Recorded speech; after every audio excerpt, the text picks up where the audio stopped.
La semana pasada estuvimos hablando acerca de parte de los eventos que se suscitaron hace ya más de 2000 años en este punto acerca de lo que sucedió con el Señor Jesucristo en su última semana de vida en este mundo. Vimos la parte de la reflexión de Pedro como una indicación, como una invitación que nos hace para vivir como siervos de Dios, para vivir de una manera digna. Y lo hace a través de un relato en el cual nos menciona algunas situaciones que justamente vivió el Señor Jesucristo durante estos últimos días. Hoy nos vamos a concretar otra vez en esa porción que estábamos leyendo en Primera de Pedro, en el capítulo 2. Leímos del verso 11 al 25, pero hoy específicamente nos vamos a quedar únicamente en el verso 24, porque es un solo versículo en el cual se menciona algo que tiene mucha trascendencia para todos y cada uno de los que hemos creído en el Señor, de los que le hemos entregado su vida, y la realidad, sobre todo, de lo que podría significar el hecho de estar hoy sujetos a la cruz de Cristo. Así que vamos a leer solamente este versículo para que lo tengamos constantemente durante el transcurso de este día, de este estudio, y vamos a pasar después un poco al relato de lo que en medio de este pequeño versículo se refiere y de la manera en la que el Señor Jesucristo nos da ejemplo, como lo dijimos la vez pasada. Así que estamos en Primera de Pedro, capítulo 2. Vamos a leer solo el verso 24, por favor.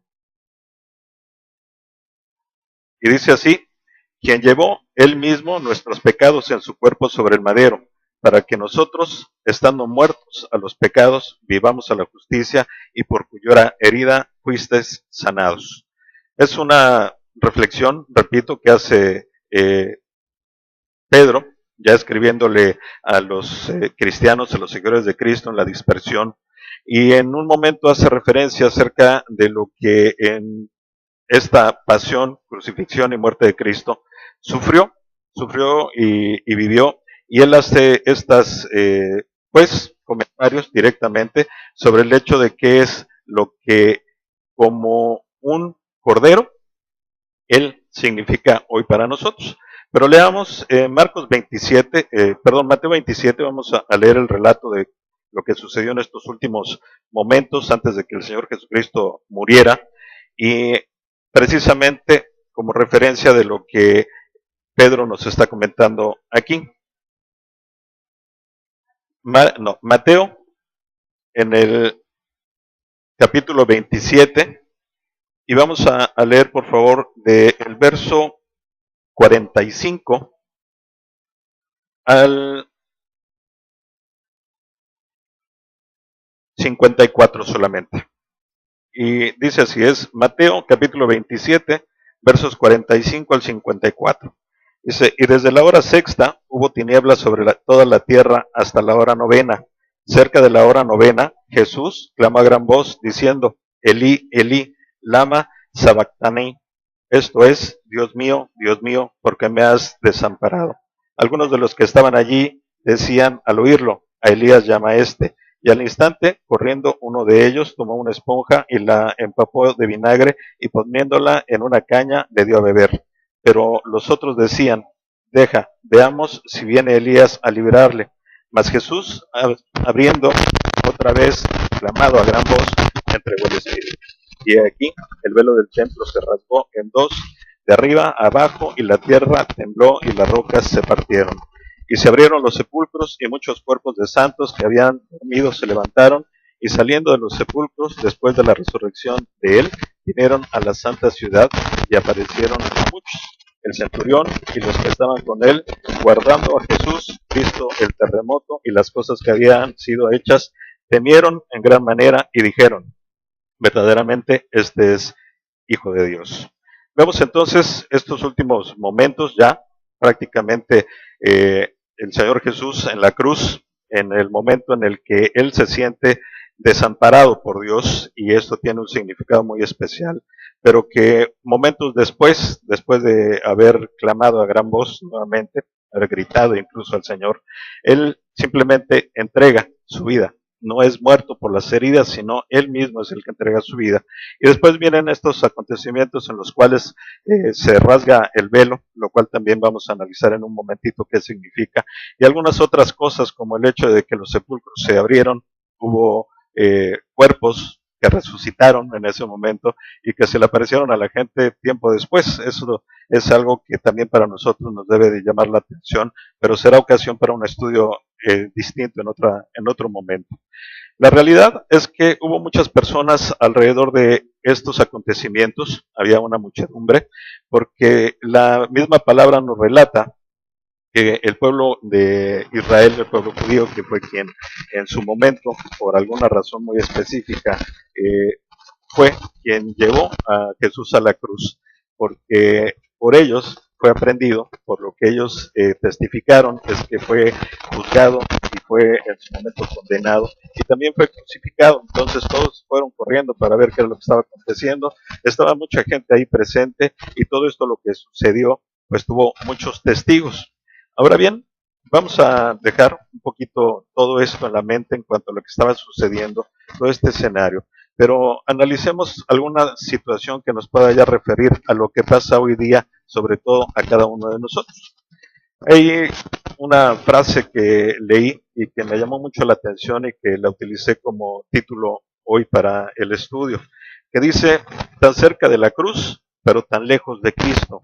Y esto es lo que para muchos podría sonar una incongruencia, pero lo vamos a ir analizando y vamos a poder saber el qué quiere decir esta frase que aquí le estamos poniendo. Cerca de la cruz, pero lejos de Cristo.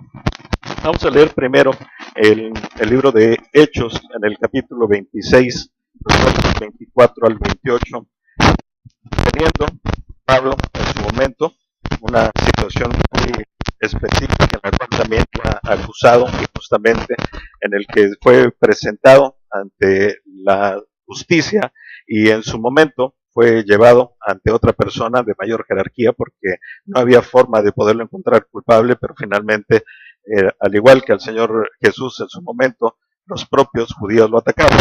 Entonces llegó esta situación y es algo que nos va a abrir un poquito los ojos acerca de lo que quiere decir la frase que les acabo de mencionar. Estamos en el libro de Hechos, en el capítulo 26. Vamos a leer solamente los versículos 24 al 28, por favor. Y dice así, diciendo estas cosas en esto, estas las muchas letras te vuelven loco. Mas él dijo, no soy loco, excelentísimo Festo, sino que hablo palabras de verdad y de cordura. Pues el rey sabe estas cosas, delante de quien también hablo con toda confianza, porque pienso que no ignora nada de esto, pues no se ha hecho esto en algún rincón. ¿Crees, oh rey Agripa, a los profetas? Yo sé que crees. Entonces Agripa dijo a Pablo, por poco me persuades de ser cristiano. Y así, de repente nos encontramos con personas que de alguna manera están muy cerquita de la cruz, pero están al igual que el rey Agripa, casi, están en el por poco, ya me falta poquito, allá voy, me faltan solamente unas cosas más y ya llego contigo, Cristo. Vemos que Festo en algún momento le menciona a Pablo que está hablando cosas de loco, que está hablando locuras. Pero el mismo Pablo, en la primera carta a los Corintios, en el capítulo 1, nos menciona algo que significa algo similar, ¿no? Para muchos la palabra de la cruz es locura. Cuando tengan tiempo lean el versículo y pueden ahí estar meditando. Pero es una realidad. Esto era lo que nosotros podíamos encontrar tiempo después cuando Pablo es enfrentado a gente que se supone tiene cierta sabiduría, gente que tenía educación, gente que tenía a su cargo una ciudad, como en este caso Festo, y al mismo tiempo les parece una locura, pero Pablo sabía perfectamente de lo que estaba hablando. Y en el caso de Agripa, el rey, él también sabía de qué se estaba hablando en ese momento, y eso para Festo era una locura, y para el caso de Agripa no alcanzó para poderle convencer. Es un punto importante y repito, ¿cuántas personas no conocemos a las que en su momento están en un casi me convences? Si me platicas más, seguiremos hablando, dame algunos otros argumentos, dos o tres razones más y a lo mejor te voy creyendo. O en su caso también tenemos otro extremo de los que están a un ladito ya, están muy cerquita de alcanzar las cosas, pero por la forma en la que las conciben, quedan totalmente retirados. Y sería un caso más de gente cercana a la cruz, pero muy lejos de Cristo. Son los que han tomado la cruz como amuleto. Hemos hablado en otras ocasiones acerca de este tipo de personas, las cuales por alguna razón han escuchado, han tenido pues que pensar, han hecho por ahí algo de meditación y les suena a que el camino de la cruz, el camino de Cristo, pues es sencillo, no me significa grandes cambios, me dice que me perdona completamente de todos mis pecados, los que ya hice, los que estoy haciendo y los que voy a hacer más adelante. Entonces, pues sí, es muy sencillo, pues me lo echo a la bolsa, o traigo mi cruz, o traigo mi pececito, o traigo mil cosas o ejemplos que me podrían de alguna manera identificar como creyente, pero sin serlo. Vemos en algún momento que el propio Jesucristo los condena. Mateo 7:16 es una parte conocida, pero vamos a leerla por favor para que se nos quede bien grabada. Mateo capítulo 7, el verso 16.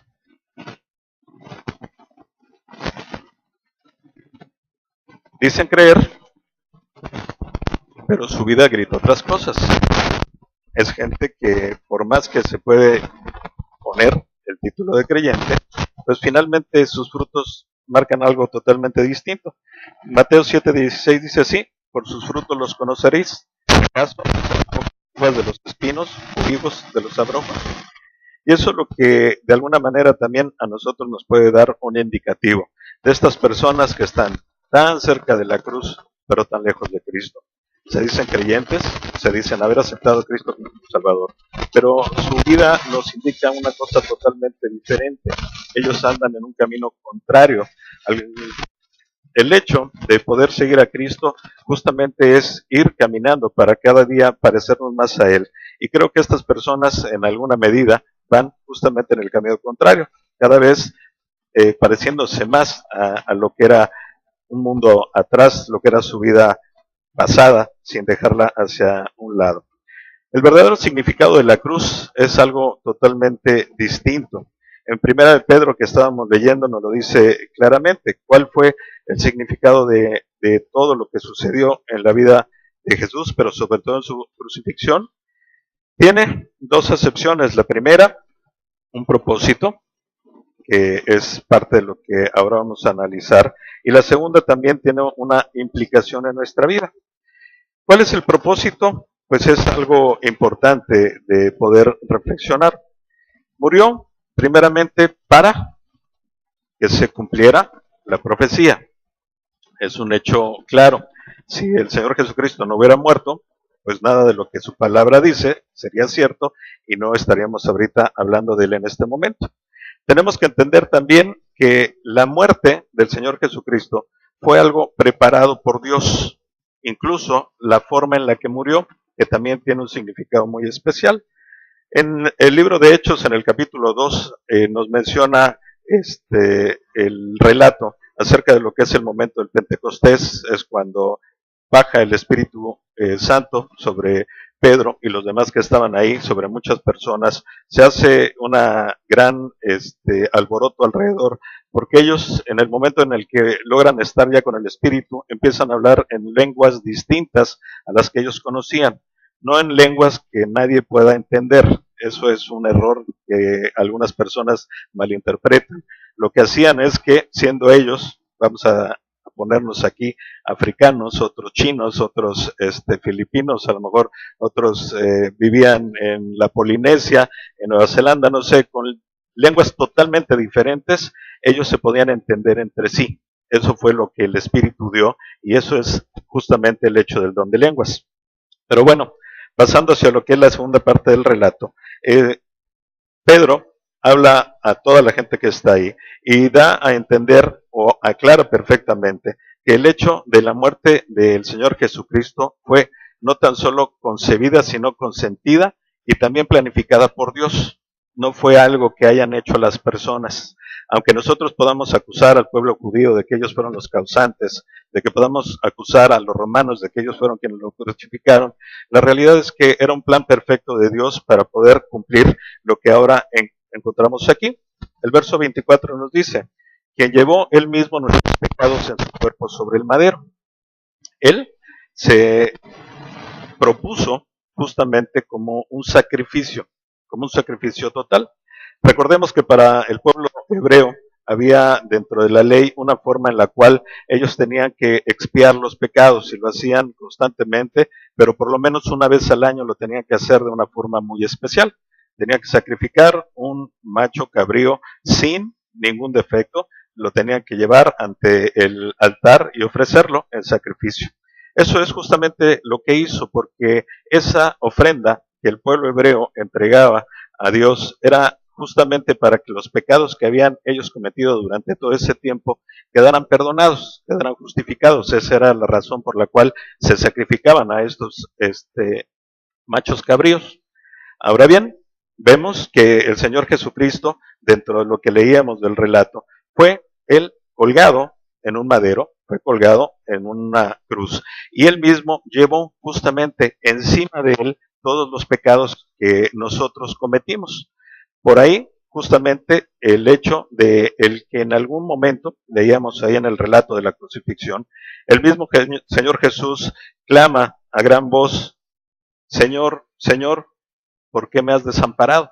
Porque ese es el momento en el que él siente el peso del pecado de todo el mundo justamente, y es cuando puede de alguna manera ser ya partícipe total de lo que en este mundo se estaba dando, y por eso es que nosotros podemos ahora estar viendo en esa retrospectiva un hecho, una acción que hizo el Señor Jesucristo para podernos librar de lo que nosotros mismos no podríamos pagar. Si no, tendríamos que estar muriendo a cada momento cada uno de nosotros. Él murió entonces para llevar nuestros pecados y murió de una manera muy especial. En Gálatas 3, el versículo 13, nos dice que Él se hizo maldición, y esto es algo que también de alguna manera se tiene que pensar y lo tenemos que tomar en cuenta con constancia, ya que Él no tenía ni siquiera por qué haber pagado por nuestros pecados, y mucho menos todavía haberse tenido que maldecir Él mismo o ser maldito por ser colgado en un madero. Gálatas 3, el versículo 13 dice, Cristo nos redimió de la maldición de la ley, hecho por nosotros maldición, porque está escrito, maldito todo el que es colgado en un madero. Es curioso el poder reflexionar acerca de esta situación y pensarlo de alguna manera. Si el pueblo hebreo, que era el que le quería matar, realmente hubiera hecho lo que tenía bajo la ley, la muerte que el Señor Jesucristo debió de haber recibido no fue colgado y crucificado, él debió haber sido apedreado, porque era la forma en la que el pueblo hebreo cumplía esa sentencia de muerte. Pero sabíamos perfectamente que Dios tenía un plan para poder hacer las cosas, así que quitó la maldición de la muerte al momento de que él es maldito en el madero. Por eso es que tuvieron que pasar por la ley de Roma, porque los romanos eran los que utilizaban la crucifixión como un medio de muerte, un medio de sacrificio, y en este caso tendremos que entender justamente el por qué era el plan de Dios que llegara ahí directamente y muriera de esa manera. Es una figura completa de sacrificio y de expiación para todos y cada uno de nosotros. Él también lo asumió como si fuera una consecuencia penal. Él pagó por nuestros pecados. Romanos 6:23, por favor. Romanos 6, verso 23. Y dice así, porque la paga del pecado es muerte, mas la dádiva de Dios es vida eterna en Cristo Jesús, Señor nuestro. Así que los pecados, los que nosotros hemos cometido, tienen obviamente una pena, y la pena es la muerte. Él la sufrió por nosotros. Él sufrió por lo que nosotros mismos habíamos hecho y ya pagó por lo que hemos estado por hacer en alguna manera. Fue injustamente sufrido y entregado su vida. Él no tenía por qué hacerlo. Él murió también para sanarnos el espíritu. El versículo 24 de 1 de Pedro 2 dice, para que nosotros, estando muertos a los pecados, vivamos a la justicia y por cuya herida fuiste sanados. Así que también Él murió para sanarnos espiritualmente, para que nosotros estemos libres completamente del pecado. Aquí hay algo medio extraño. Hay un escritor importante que aquí hace un relato y dice, aquí tenemos una nueva y extraña manera de sanar. El doctor sufre el dolor de la enfermedad para que el enfermo sea sanado. Es como si se operara el médico para que el enfermo sea sanado. Es algo realmente complicado de entender, pero fácil de aceptar.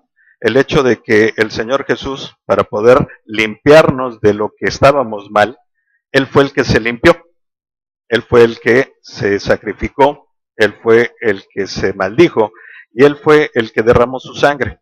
Entonces, como les decía, es un efecto un poco extraño para nuestro entendimiento, pero la realidad es esa, el hecho de que Él murió para honrarnos espiritualmente. Ahora bien, tenemos implicaciones acerca de lo que la muerte del Señor Jesús nos está dando. Esto, inicialmente, es para nosotros, es algo que nos implica acciones y nos reclama responsabilidad acerca de algunos hechos que tendremos que estar nosotros haciendo. Hay que apartarnos del pecado. Eso es lo que en su muerte el Señor Jesucristo nos pidió. Él nos limpió completamente, pero también en el relato nos dice que somos muertos al pecado. Nosotros ya no deberíamos de estar dominados por él. Entendamos que hubo una muerte física y que esa muerte, además de todo, tuvo una resurrección. En el caso concreto del Señor Jesucristo, el que le venció la muerte. Así que nosotros estamos ya muertos al pecado y deberíamos de estar caminando en esa santificación, así que deberíamos de estar apartados del pecado. El mismo Pedro, en el capítulo 1 de su carta que estamos leyendo, versos 14 y 16, hace un comentario a esto. Dice, como hijos obedientes, no os conforméis a los deseos que antes teníais estando en vuestra ignorancia, sino como aquel que os llamó es santo, sed también vosotros santos en toda vuestra manera de vivir. Ahí estamos nosotros comprometidos a hacer ya un cambio de vida.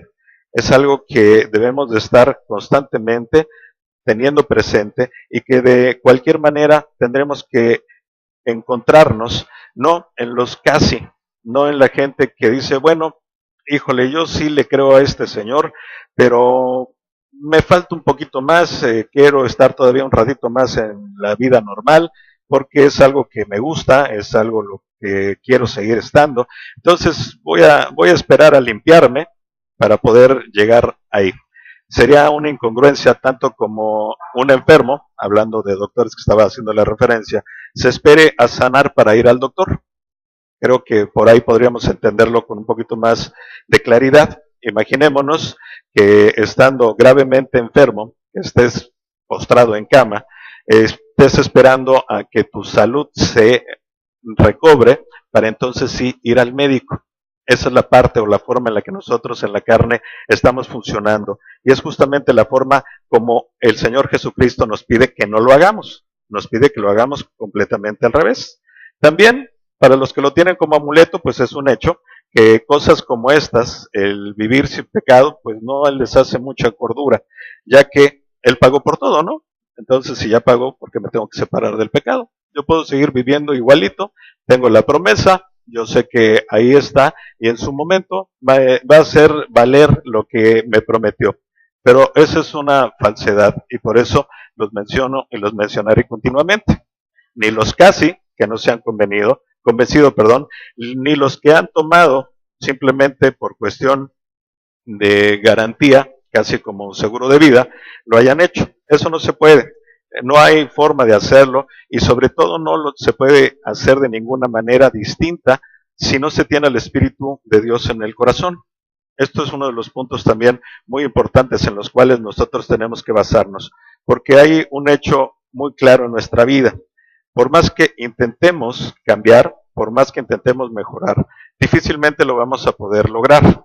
Probablemente haremos algunas composturas, podemos medio blanquear el sepulcro, así como en algún momento se les condena a los fariseos, pero el hecho real es que por más que nos esforcemos, no vamos a poder lograr limpiar nuestra vida si no tenemos al Espíritu de Dios en nuestro corazón, porque ese es el que nos va a dar tanto el querer como el hacer. Él nos va a dar las formas con las cuales vamos a poder derrotar completamente a la tentación o a lo que nos está forzando en nuestra vida. Pero también hay otra realidad que debemos de entender muy claramente. El hecho de la muerte del Señor Jesucristo en la cruz también tiene una implicación muy clave para nosotros. Romanos 6, 5 y 6, por favor.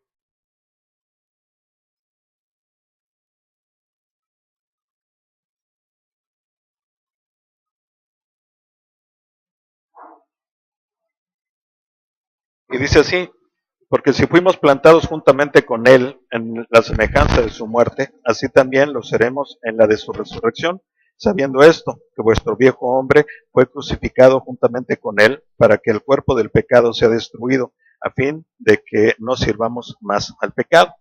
Así que, si creemos y nosotros hemos tomado al Señor Jesucristo como nuestro Salvador y vemos que Él murió y murió por nuestros pecados y fue crucificado y ahí fueron ya puestos en expiación todos nuestros pecados, la implicación a nuestra vida es justamente esa, el que el viejo hombre muera y debe de morir como un hecho. Ya fue algo que se hizo en ese momento, no es ni siquiera parte de una situación que esté bajo nuestra voluntad.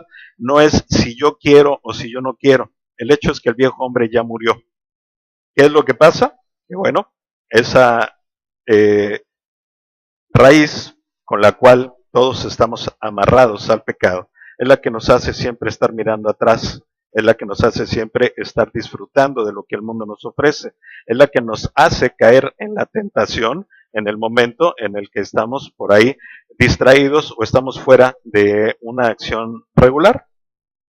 En Gálatas 2:20 dice, ya no vivo yo, sino Cristo que vive en mí. El apóstol Pablo está hablándole a los Gálatas porque también en su momento tenían un grave problema por ahí de distracción mundana. Ellos eran medio libertinos y entonces el apóstol les tiene que hablar de esta manera y les tiene que decir claramente, ya no vivo yo, ya vive Cristo en mí. Y esta es una de las complicaciones que muchas veces hemos tratado en estos estudios y muchas veces con la consejería, el hecho de lo difícil que es acabar con el egoísmo y el egocentrismo. ¿Cuántas veces no nos vemos enfrentados a esa pared tan fuerte que se llama yo? O sea, yo quiero seguir teniendo las cosas, yo quiero seguir haciendo esto, yo quiero que me perdones, yo quiero creer que tú vas a hacer. Siempre está el yo por delante y es algo que Señor Jesucristo ya nos mostró que no debe de estar en nuestra vida, ya que el viejo hombre ya murió, ya fue, ya no existe más. No lo traigamos nosotros siempre a la memoria y estemos insistiendo en vivir como Él nos va dictando cada día. Tenemos que vivir hacia la justicia, dice el verso 24 al final. Dice, estando muertos a los pecados, vivamos a la justicia. ¿Qué significaría en este sentido vivir a la justicia? Vamos a leer nuevamente qué dice Pablo en Romanos, ahí mismo en el capítulo 6, nada más que unos versículos más adelante, del 19 al 23. Perdón, Romanos 6,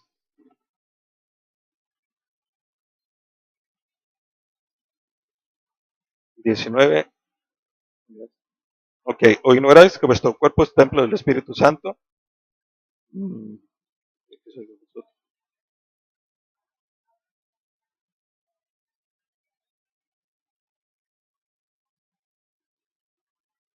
Ok, perdón. coincide un poco, pero no es la cita. Pero bueno, finalmente es servir a Dios, ya no servir al cuerpo. Porque dice aquí, porque habéis sido comprados por precio, glorificad pues a Dios en vuestro cuerpo y en vuestro espíritu, los cuales son de Dios. En este sentido, tenemos que vivir de una manera justa, porque ya fuimos comprados por precio, por la sangre del Señor. Tenemos que servirle y hacer su voluntad total, solo que, como les comentaba hace rato, si no tenemos al Espíritu Santo, es imposible que nosotros podamos estar en una situación como esta. Vemos otra vez que para muchos el casi es un punto que se vuelve a reflejar. ¿Por qué? Porque nuevamente, si no se tiene al Espíritu, pues siempre estarás en esa raya de casi me estás persuadiendo, Pablo, con lo que me estás diciendo, o en su caso, esta forma de estarlo utilizando como patita de conejo. Mateo 7, 21 al 23, nos dice la claridad acerca de los casi y qué es lo que va a pasar en su momento, a pesar de que hayan estado muy activos viniendo a la iglesia los domingos, hablando cuando hay creyentes alrededor solamente, no en otro momento, acerca de Jesús. Pero nos dice claramente cuál va a ser la paga acerca de lo que van a tener, y estos que lo tienen como amuleto. Mateo 7, 21 al 23 dice, no todo el que me dice, Señor, Señor, entrará en el reino de los cielos, sino el que hace la voluntad de mi Padre que está en los cielos. Muchos me dirán en aquel día, Señor, Señor, no profetizamos en tu nombre, y en tu nombre echamos fuera demonios, y en tu nombre hicimos muchos milagros, y entonces les declararé, nunca os conocí, apartados de mí, hacedores de maldad.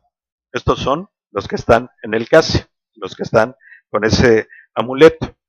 Pero además de todo, en su momento, el Señor, bueno, ya vemos que llevó los pecados sobre su cuerpo para hacer el sacrificio único y suficiente para poder tener nosotros vida eterna por gracia. Ya vimos también que por nosotros fue maldito y fue hecho pecado sin haber pecado. También entendemos que nosotros tenemos que estar ya así, muertos al viejo hombre, bien, separados de lo que es la tentación y el pecado. Y también estamos llamados a vivir bajo la justicia. Pero en medio de todo esto también tenemos algo que nos puede dar un poquito de luz acerca de el por qué hoy tenemos ya esa posibilidad de estar a un lado del Señor y poder tener una relación personal con Él. Les comentaba en un principio acerca de lo que fue todo este pasaje de Mateo en el capítulo 27, acerca de la crucifixión y la muerte de Jesús, pero quisiera tocar un tema que es importante y que hoy día podría ser algo que nos traiga una realidad sobre el por qué, no tan solo de la crucifixión, sino de esta manera en la que Cristo murió. Y el relato que teníamos ahí es el momento en el que el Señor Jesús siente el peso del pecado, que Él clama a gran voz para que el Señor lo libre, y al fin de todo esto no es librado, sino Él tiene que entregar su vida y es muerto. Hay una situación muy particular que se da más adelante, y es el verso 51 en específico, que dice, y he aquí, el velo del templo se rasgó en dos, de arriba a abajo, y la tierra tembló y las rocas se partieron. Recordemos que en el templo, en lo que es la parte del tabernáculo, había una forma muy específica en la cual Dios había indicado a su pueblo de que pusiera cada uno de los elementos que debería de ir ahí. Y al final había un velo que era el que cubría el lugar santísimo. Era una forma de poder simbolizar que había una barrera entre el hombre y Dios.